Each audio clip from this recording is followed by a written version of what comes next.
Hello friends, ఈరోజు పిక్సార్ట్లో Mahashivratri banner ఎలా తయారు చేయాలో చెప్తాను. పిక్సార్ట్ ఓపెన్ చేసి ఎడిట్ ఫోటో క్లిక్ చేయాలి. ముందుగా ఓపెన్ చేసిన తర్వాత బ్యాక్గ్రౌండ్ తీసుకోవాలి.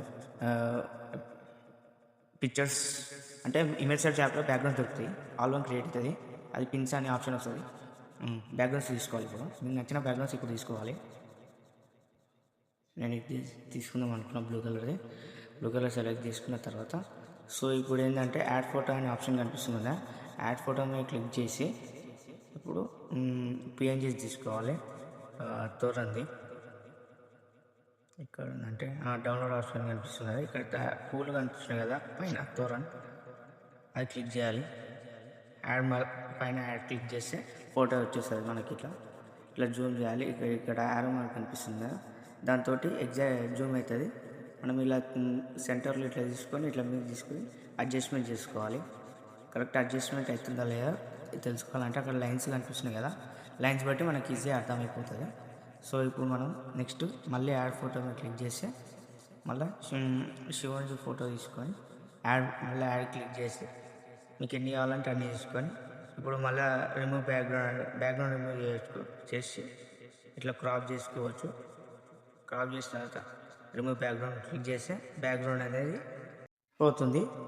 సో ఇప్పుడు నెక్స్ట్ ఈ ఫోటో మనకు అవసరం లేదు కాబట్టి తీసేయచ్చు. అండ్ ఈ ఫోటో కరెక్ట్ అడ్జస్ట్మెంట్ చేసుకోవాలి. ఈ ఫోటో మనకు అవసరం లేదు కదా, ఇప్పుడు తీసేసినాం. సో ఈ ఫోటో కరెక్ట్ అడ్జస్ట్మెంట్ కరెక్ట్ సెంటర్లో తీసుకోవాలి. అడ్జస్ట్మెంట్ మనం ఎక్కడ సైడ్ కావాలంటే అక్కడ సైడ్ పెట్టుకోవచ్చు. సో బ్యాక్గ్రౌండ్ మనకి షాడోలా కావాలనుకుంటే షాడో ఆప్షన్ క్లిక్ చేసి అడ్జస్ట్మెంట్ చేసుకోవాలి. హారిజాంటల్ వెర్టికల్ అనే ఆప్షన్ కనిపిస్తుంది కదా, పొజిషన్ కూడా కరెక్ట్ చూసుకోవాలి మనము. సో ఇప్పుడు టెక్స్ట్ మీద క్లిక్ చేసి మనం మహాశివరాత్రి శుభాకాంక్షలు పెట్టాలి కదా. ఇప్పుడు ఫస్ట్ మనం ఇంగ్లీష్ టు తెలుగు సెలెక్ట్ చేసుకొని మహాశివరాత్రి శుభాకాంక్షలు అని పెట్టుకుందాము. మహాశివరాత్రి శుభాకాంక్షలు అని టైప్ చేద్దాం. ఆటోమేటిక్ తెలుగులో వచ్చేస్తాయి అక్కడ. లేదంటే అక్కడ మైక్ ఆప్షన్ ఉంటే మైక్ మీద క్లిక్ చేసి మనం పెట్టుకోవచ్చు. ఇప్పుడు అడ్జస్ట్మెంట్ చేసుకోవాలి. సో ఇప్పుడు ఫాంట్ కావాలి కదా, ఫాంట్ మీద క్లిక్ చేయాలి. మై ఫాంట్స్ అంటే తెలుగు ఫాంట్స్ ముందే డౌన్లోడ్ చేసుకోవాలి. మనకి నచ్చిన విధంగా మనం సెలెక్ట్ చేసుకోవాలి. సెలెక్ట్ చేసుకున్న తర్వాత ఇప్పుడు కలర్ అడ్జస్ట్మెంట్స్ కూడా చేసుకోవచ్చు.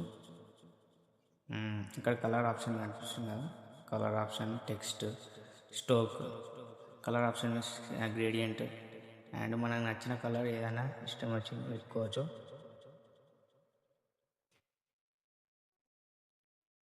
గ్రేడియంట్ ఉంది కదా, మనకు కలర్ కాంబినేషన్ ఉంటుంది. టెక్స్ట్ మీద స్టోక్ క్లిక్ చేస్తే మనకి బార్డర్ వస్తుంది ఫాంట్కి. మనకు నచ్చిన విధంగా పెట్టుకోవచ్చు. అడ్జస్ట్మెంట్ చేసుకోవాలి. ఇలా అడ్జస్ట్మెంట్ చేసుకున్న తర్వాత మళ్ళీ టెక్స్ట్కి వెళ్ళి శుభాకాంక్షలు పెడదాం. టైపింగ్ చేస్తే మనకు ఆటోమేటిక్ తెలుగులో వచ్చేస్తుంది అక్కడ. లేదంటే అక్కడ మైక్ ఆప్షన్ ఉంది కదా, మైక్లో చెప్తే మనకు తెలుగులో వచ్చేస్తుంది.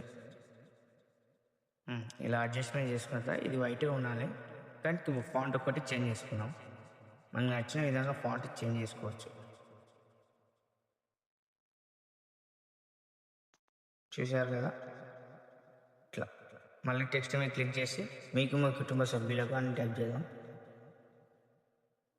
మీకు మీ కుటుంబ సభ్యులకు.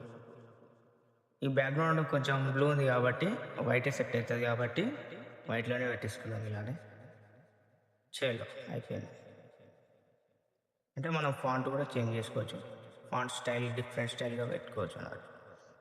మొత్తానికైతే మనది ఏంటంటే ఇప్పుడు ఫోటో ఉంది కదా, శివుని ఫోటో, మనం కలర్ అడ్జస్ట్మెంట్ కూడా చేసుకోవచ్చు. అడ్జస్ట్మెంట్ క్లిక్ చేసి బ్రైట్నెస్, కాంట్రాస్ట్, సాచురేషన్ మనం ఎలా అంటే అలా ఎంచుకోవచ్చు. ఇప్పుడు ఫోటో సేవ్ చేసుకోవచ్చు. అయిపోయింది. Thank you. ఇప్పుడు మొత్తానికైతే మన ఫోటో అయితే సేవ్ అయిపోయింది. పైన